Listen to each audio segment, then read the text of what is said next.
Hi, hello எல்லாரும் எப்படி இருக்கீங்க? இன்னைக்கு ரொம்ப ஸ்பெஷலான ரெசிபி ட்ரை பண்ணலாம். வாங்க. என்ன ஸ்பெஷல்னு கேட்குறீங்களா? கிறிஸ்மஸ் வரப்போகுது இல்லையா? அதுக்காக நம்ம பட்டர் குக்கீஸ் அதுவும் கோதுமை மாவு வச்சு எப்படி பண்ணலான்னு பார்க்கலாம் வாங்க. பட்டர் குக்கீஸ் நம்ம கடையிலே வாங்கி சாப்பிட்லாமே, இது என்ன நம்ம வீட்டில் ட்ரை பண்ணுறது அப்படின்னு யோசிக்கிறீங்களா?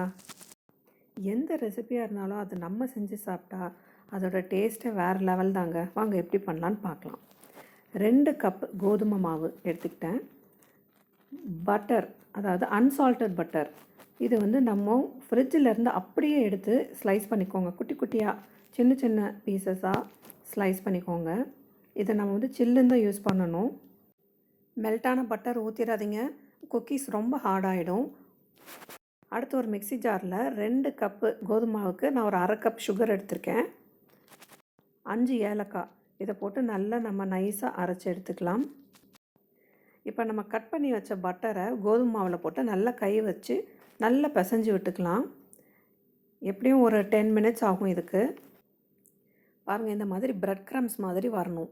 அதுக்கப்புறமா ஜாதிக்காய் பொடி, இதை வந்து நட்மெக் பவுடர் அப்படின்னு சொல்லுவாங்க. இதை வந்து நான் 1/4 டீஸ்பூன் ஆட் பண்ணிக்கிட்டேன். இது நல்ல ஃப்ளேவர் கொடுக்கும். அடுத்து பேக்கிங் பவுடர் 1/2 டீஸ்பூன் ஆட் பண்ணிக்கிட்டேன். அதுக்கப்புறமா 3 டேபிள் ஸ்பூன் பால், தண்ணியெல்லாம் ஊற்றக்கூடாது.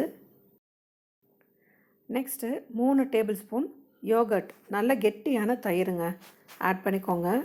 ஆட் பண்ணி ஒரு கரண்டி வச்சு நல்லா மிக்ஸ் பண்ணி விடுங்க. நல்லா மிக்ஸ் பண்ணினதுக்கப்புறமா நம்ம பவுட்ரு பண்ணி வச்சுருந்த சுகரை ஆட் பண்ணிக்க போகிறோம். திருப்பி நல்லா மிக்ஸ் பண்ணி விட்டுக்கோங்க.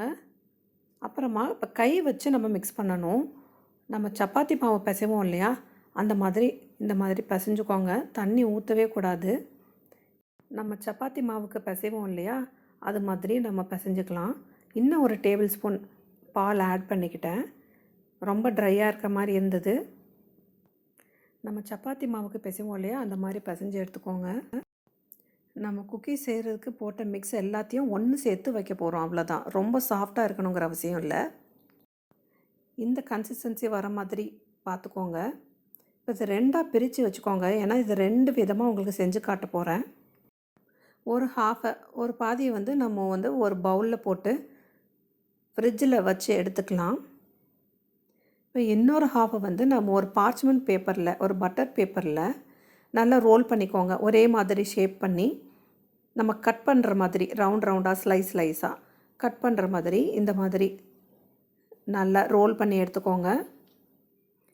நல்லா ரோல் பண்ணினதுக்கப்புறமா ஃப்ரீசரில் ஒரு 30 மினிட்ஸ், ஃப்ரிட்ஜில் இல்லை ஃப்ரீசரில் வச்சு எடுத்துக்கோங்க. ஒரு பவுலில் போட்டு ஃப்ரீசரில் வச்சிடலாம். பாருங்கள், இந்த மாதிரி ஷேப்ஸ் நான் இன்றைக்கி செலக்ட் பண்ணியிருக்கேன். இது வந்து குக்கீஸ் கட்டர்ஸ் அப்படின்னு சொல்லுவாங்க.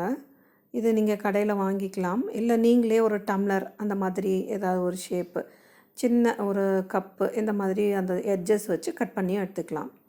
இப்போ நம்ம சப்பாத்திக்கு நம்ம வந்து உருட்டுவோம் இல்லையா, அந்த மாதிரி ரோல் பண்ணிக்கோங்க. ரொம்ப தின்னாக உருட்டக்கூடாது. ஒரு அரை இன்ச்சுக்கு கண்டிப்பாக உயரம் இருக்கணும். ரொம்ப தின்னாக உருட்டிடக்கூடாது. ஒரே மாதிரி மேலேருந்து கீழே வரைக்கும் ஒரு அரை இன்ச்சுக்கு நம்ம இந்த மாதிரி உருட்டி எடுத்துக்கலாம். இது மேலே ஒவ்வொரு கட்டராக வச்சு நம்ம வந்து ப்ரெஸ் பண்ணி ஷேப்பை தனித்தனியாக எடுத்து ஒரு பிளேட்டில் வச்சுக்கலாம். இன்றைக்கி வந்து நான் வந்து அவன் யூஸ் பண்ணல.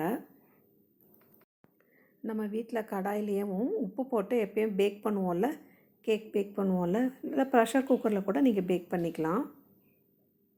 பாருங்கள், இந்த மாதிரி லைட்டாக ப்ரெஷர் கொடுத்து தனித்தனியாக ஒரு பிளேட்டில் எடுத்து வச்சுக்கலாம். வீட்டில் கட்டர்ஸ் இல்லைன்னா கூட நீங்கள் டம்ளர் எட்ஜஸ் வச்சு ரவுண்டாக கட் பண்ணிக்கலாம். இல்லைன்னா சப்பாத்திக்கு நம்ம ரவுண்டாக ஒவ்வொரு சப்பாத்திக்கும் உருட்டுவோம் இல்லையா, அது மாதிரி பூரிக்கு நம்ம எவ்வளோ எடுப்போமோ அது மாதிரி நீங்கள் உருண்டையாக எடுத்துக்கிட்டு அது மேலே ஸ்பூனோ ஃபோர்க்கை வச்சு நான் ஒரு ஷேப் மாதிரி ஒரு ப்ரெஸ் கொடுத்தீங்கன்னா அது ஒரு கைண்ட் ஆஃப் ஷேப்பு, அந்த மாதிரியும் நல்லாயிருக்கும். பாருங்கள், இந்த மாதிரி பிளேட்டில் எடுத்து வச்சுக்கிட்டேன். பேனில் சால்ட் போட்டு 10 மினிட்ஸ் ப்ரீ ஹீட் பண்ணிக்கலாம். அதுக்கப்புறமா நம்ம பிளேட்டில் கட் பண்ணி வச்சுருந்த குக்கீஸை வந்து உள்ளே வைக்க போகிறோம். இந்த மாதிரி ஒரு ஸ்டாண்டு வச்சு அதுக்கு மேலே பிளேட்டை வைங்க. ஒரு 10 to 15 மினிட்ஸ் பேக் பண்ண போகிறோம். இப்போ வந்து நம்ம லிட் போட்டு மூடிட்டு டைம் பார்த்துக்கோங்க. கரெக்டாக 10 to 15 மினிட்ஸ் தான். இந்த கேப்பில் நம்ம ஃப்ரீசரில் வச்சுருந்த ரோலை வந்து ஸ்லைஸ் பண்ணிக்கலாம். அடுத்த செட்டில் நம்ம இதை பேக் பண்ண போகிறோம். ஸ்லைஸ் வந்து ரொம்ப மொத்தமாக போட்டுறாதீங்க. பாருங்கள், ஒரு 1/2 இன்ச்சுக்கு நான் போட்டிருக்கேன். இதுக்கு நடுவில் நம்ம நட்ஸு, உங்கள்கிட்ட என்ன நட்ஸ் இருக்கோ, கேஷ்யூ இல்லைன்னா பிஸ்தா, இன்றைக்கி நான் பிஸ்தா வச்சுருக்கேன். இந்த குக்கீஸ் வந்து நம்ம நார்மலாக கட்டர் இல்லாமல் இந்த மாதிரி நம்ம பண்ணலாம். வீட்டில் கட்டர் இல்லை அப்படிங்கிற சமயத்தில் இந்த மாதிரி நம்ம ரோல் பண்ணி ஃப்ரீசரில் வச்சு கட் பண்ணி பெரிய பெரிய குக்கீஸாக நம்ம ரெடி பண்ணிக்கலாம். இதுக்கு நடுவில் நான் பிஸ்தா வச்சு நான் பாருங்கள் இந்த மாதிரி வச்சு ப்ரெஸ் பண்ணிட்டேன். உங்கள்கிட்ட வேறு நட்ஸ் இருந்தால் கூட யூஸ் பண்ணிக்கலாம். இப்போ இதுக்கப்புறமா நான் ஒரு ட்ரேயில் இதை அலைன் பண்ணிக்க போகிறேன். ஒவ்வொன்றா எடுத்து இந்த மாதிரி வச்சுக்கோங்க. இந்த ட்ரே வந்து நான் அடுத்த பேட்சில் நான் வந்து பேக் பண்ணி எடுக்க போகிறேன். இப்போ நம்ம கட்டர் யூஸ் பண்ணி வச்ச குக்கீஸ்க்கு வந்து 10 to 15 மினிட்ஸ் சொல்லியிருந்த டைமு. இதுக்கு வந்து ஒரு 20 மினிட்ஸ் லோ ஃப்ளேமில் வைங்க. பாருங்கள், இப்போ அந்த டைமில் நம்ம பண்ணுறதுக்குள்ளே இதுவும் ஆயிடுச்சு. பாருங்கள், கோல்டன் ப்ரௌன் ஆயிடுச்சு. பார்த்தாலே நல்லா தெரியுது.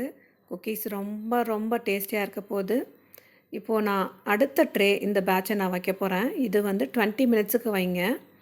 இப்போ இந்த குக்கீஸை வந்து நம்ம நல்லா ஒரு ஃபேன் ஃபுல் ஸ்பீடில் வச்சு நல்லா ஆற வைக்க போகிறோம். தனித்தனியாக வச்சு ஆற வச்சுக்கோங்க. ஒரு 5 to 10 மினிட்ஸ் இருந்தால் போதும். பாருங்கள், குக்கீஸ் ரொம்ப ரொம்ப கிறிஸ்பியாக ஆகிடும் கொஞ்சம் நேரத்துலையே. நீங்கள் எடுத்து வைக்கிறப்போ கொஞ்சம் சாஃப்டாக இருக்க மாதிரி இருக்கும். பட் ஆற ஆற அந்த கிறிஸ்பினஸ் வந்துடும். இந்த மீன் டைமில் பாருங்கள், இந்த குக்கீஸும் ஆயிடுச்சு. நம்ம கட்டர் யூஸ் பண்ண குக்கீஸை விட இது வந்து கொஞ்சம் சைஸில் பெருசுங்கிறனால 5 மினிட்ஸ் உங்களுக்கு சொல்லியிருந்தேன் ஜாஸ்தியாக பேக் பண்ண. பாருங்கள், இப்போ நம்ம இந்த குக்கீஸும் நல்ல கோல்டன் ப்ரௌனில் நல்லா குக் ஆகிடுச்சு. இப்போ நம்ம சர்வ் பண்ணிடலாம். என் கிட்ஸுக்கு எப்பயுமே பட்டர் குக்கீஸ்னால் ரொம்ப ரொம்ப பிடிக்கும். இதை வந்து நான் யூஸ்வலாக மைதா மாவில் தான் பண்ணுவேன். இந்த வாட்டி நான் வீட் ஃப்ளாரில் பண்ணியிருக்கேன், கோதுமை மாவில். நீங்களும் ட்ரை பண்ணி பாருங்கள். கலர் வந்து கோதுமை கலரில் தான் வரும். நம்ம மைதா மாவு யூஸ் பண்ணால் கொஞ்சம் ஒயிட்டாக வரும். பட் மைதா மாவை விட கோதுமை மாவு ரொம்ப ஹெல்த்திங்கிறனால நான் கோதுமை மாவு இன்றைக்கி யூஸ் பண்ணியிருக்கேன். ரொம்ப ரொம்ப டேஸ்டியாகவும் இருந்தது. கண்டிப்பாக ட்ரை பண்ணி பாருங்கள். அந்த பட்டர் ஃப்ளேவர் சொல்லவே முடியாதுங்க. கண்டிப்பாக ட்ரை பண்ணி பாருங்கள். அவ்வளோ ஃப்ளேவர்ஃபுல்லாக இருந்தது. நல்லா குக் ஆகிருக்கு பாருங்கள் குக்கி. இது உங்களுக்கு டைம் ஆக ஆக இன்னும் கிறிஸ்பியாகும். பாருங்கள், கட்டர் யூஸ் பண்ண குக்கியும் ரொம்ப நல்லா வந்திருக்கு. ஷேப்பும் பாருங்கள் பர்ஃபெக்டாக இருக்குது.